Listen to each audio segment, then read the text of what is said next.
모두 안녕하세요. 쿠팜 세일링입니다. 제 이름은 마르코입니다. 저는 세일 캐나다 크루징 인스트럭터이고 오늘 영상에서는 해상 차트와 그것을 읽는 법을 알려드리겠습니다.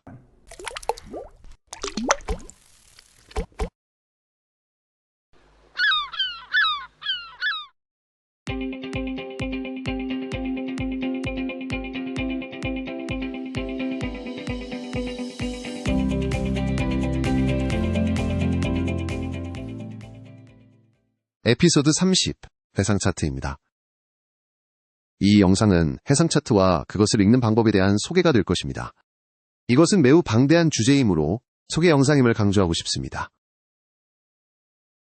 또한 이 영상은 큰 화면에서 보시는 것이 가장 좋습니다. 해상 차트의 많은 세부사항은 작은 화면에서는 너무 작아 제대로 보이지 않습니다. 저는 해상 차트에서 찾을 수 있는 다음 정보를 다루겠습니다. 타이틀 블럭, 축척. 투영법은 둥근 구체가 평평한 표면에 어떻게 나타내는 방법입니다. 조석표와 관련된 수심과 고도입니다. 기호, 약어민 용어는 정확히 수심 또는 음양 측정이라고 불리는 것들을 포함합니다. 다양한 색상이 의미하는 것, 컴패스 로즈, 그리고 마지막으로 디지털 차트에 대해 다루겠습니다. 플로팅은 다음 영상에서 다룰 주제입니다. 타이틀 블럭부터 시작하겠습니다. 타이틀 블럭 상단에는 해당 해상 차트를 제작하는 기관의 로고를 보통 찾을 수 있습니다. 캐나다에서는 캐나다 수로국입니다. 미국에서는 NOAA의 해안 측량국이며 영국에서는 수로국이 애드머럴티 차트를 제작합니다. 타이틀 블럭을 아래로 내려가면 다음으로 보시는 것은 제목입니다. 이는 자명하므로 더 이상 설명하지 않겠습니다. 다음은 차트 축척입니다. 이는 차트상의 거리가 지면이나 수면에서의 실제 거리에 비례하는 비율을 말합니다. 이 예시에서는 축척이 1대 25,000입니다. 1대 1, 즉 실물 크기에 가까울수록 스케일이 더 커집니다. 따라서 1대만은 숫자가 더 작더라도 1대 8만에 비해 대축척으로 봅니다. 다른 식으로 보자면 대축척 해도는 확대되어 세부 사항이 더 커 보입니다. 소축척 해도는 넓은 지역을 다루며 계획 목적이나 개방 수역 항해에 사용됩니다. 대축척 해도는 육지에 접근하거나 연안 항해 시와 같이 더 많은 정보가 필요할 때 사용됩니다. 육지에 더 가깝고 항해 구역이 복잡할수록 사용되는 해도의 스케일은 더 커야 합니다. 이 예시에서는 거리 스케일이 제목 블럭에 인쇄되어 있습니다. 항상 그런 것은 아닙니다. 거리 스케일이 없거나 편리하게 사용할 수 없을 경우 해도의 양쪽에 있는 위도 스케일을 사용하여 거리를 측정합니다. 위도 일부는 이래리와 같습니다. 거리를 측정할 때 위도 스케일만 사용하는 것이 매우 중요합니다.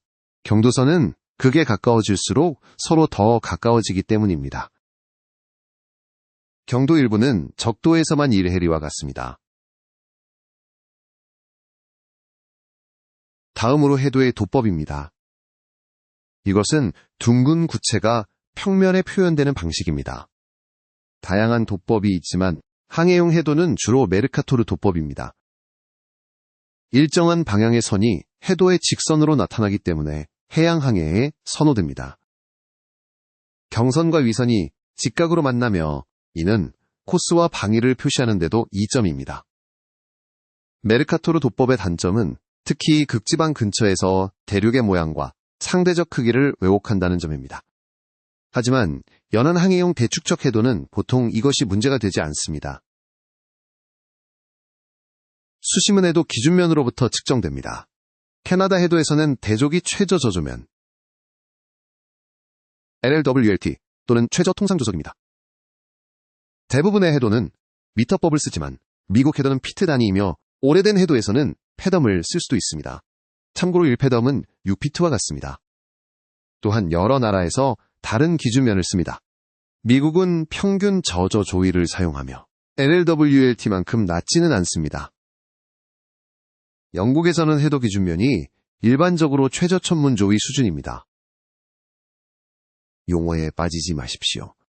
사용하는 해도의 기준면이 무엇인지 꼭 알아두십시오. 캐나다에서는 다리와 같은 고도와 통학 높이를 대조 최고 고조위를 기준으로 측정합니다. 하지만 다시 한번 각 나라마다 여유고가 다릅니다. 다리나 케이블 아래를 지나기 전 사용 기준면을 반드시 아십시오. 지형도의 기호 범례는 일반적으로 지도 뒷면에 인쇄되어 있습니다. 해도에서는 범례가 해도 1번이라고 불리는 간행물에 인쇄되어 있습니다. 간행물 뒷면에는 검색에 도움이 되는 색인이 있습니다. 예를 들어 해도 1번에서 이 기호를 찾는다고 해봅시다. 우리가 찾는 기호와 가장 유사한 기호를 색인해서 찾을 것입니다. 이 경우 작은 더하기 기호입니다.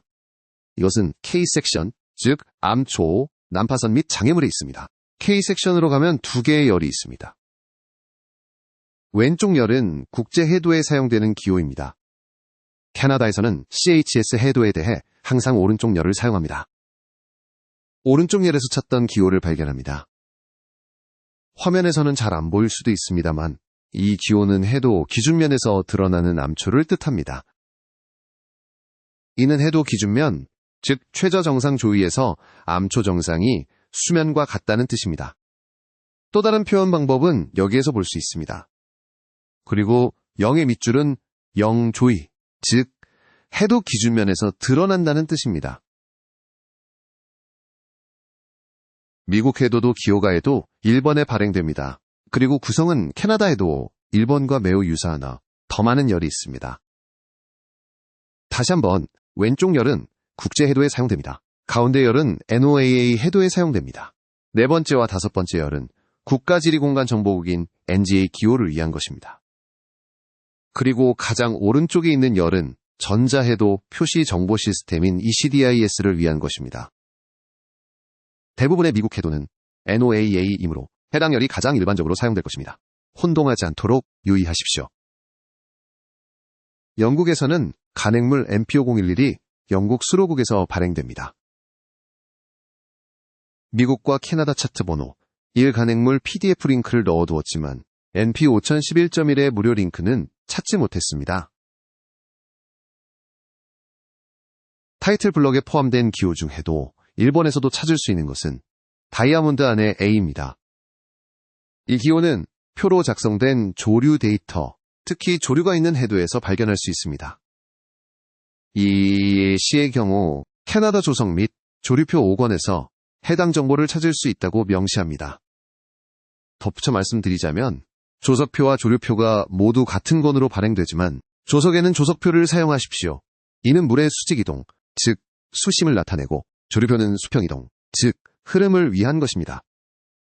조석표에 대한 자세한 내용은 제 조석표 읽기 영상을 참조하십시오. 제가 조류표에 대한 영상을 추후에 만들 것입니다. 조석 블럭에서 제가 다룰 내용은 이것이 전부입니다. 그럼 이제 해도에 사용된 색상을 살펴보겠습니다. 다시 한번 말씀드리지만 기관마다 약간의 차이가 있을 것입니다.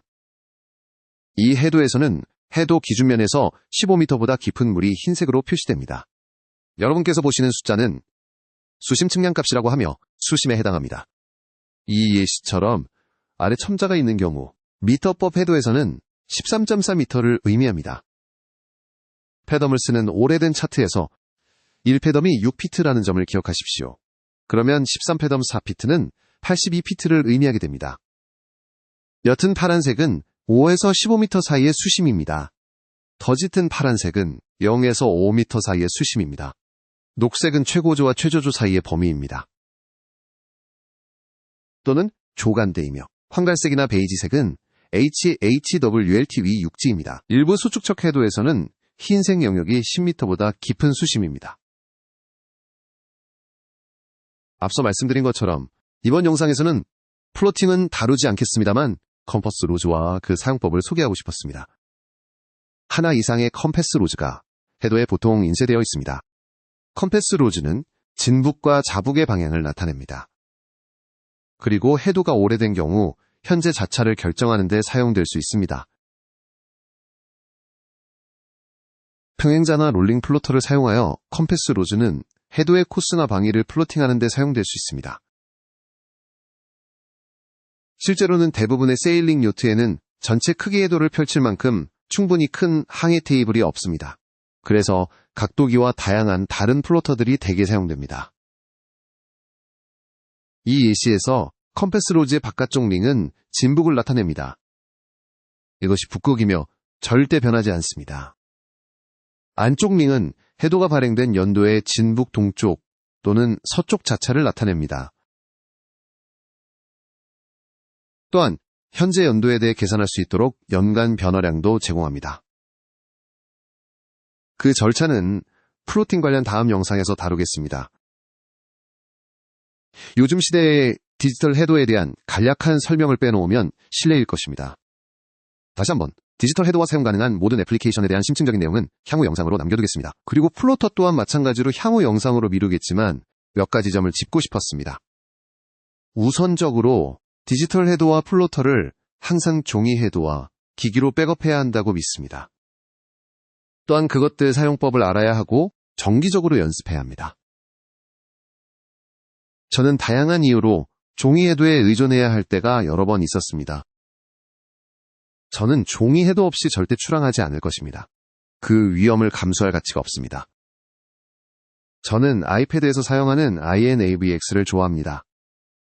네비오닉스는 아마 가장 인기 있는 앱일 것이고 제 휴대폰에도 있습니다만 저는 INAVX 플랫폼의 정교함을 더 선호합니다. 또한 저는 익숙한 CHS 차트를 좋아하며 네비오닉스 차트 모양은 마음에 들지 않습니다. 다른 앱들도 있지만 어떤 앱을 선택하시든지 출항하기 전에 충분히 연습하고 이해하시기 바랍니다. 그리고 종이 해도들도 잊지 마십시오. 새로운 에피소드는 격주 수요일 오후 6시에 올라옵니다. 다음번에는 좋은 날씨와 나쁜 날씨의 세일링 복장에 대해 이야기하겠습니다. 시청 감사합니다. 그때까지 여러분 모두에게 순풍과 순항을 기원합니다.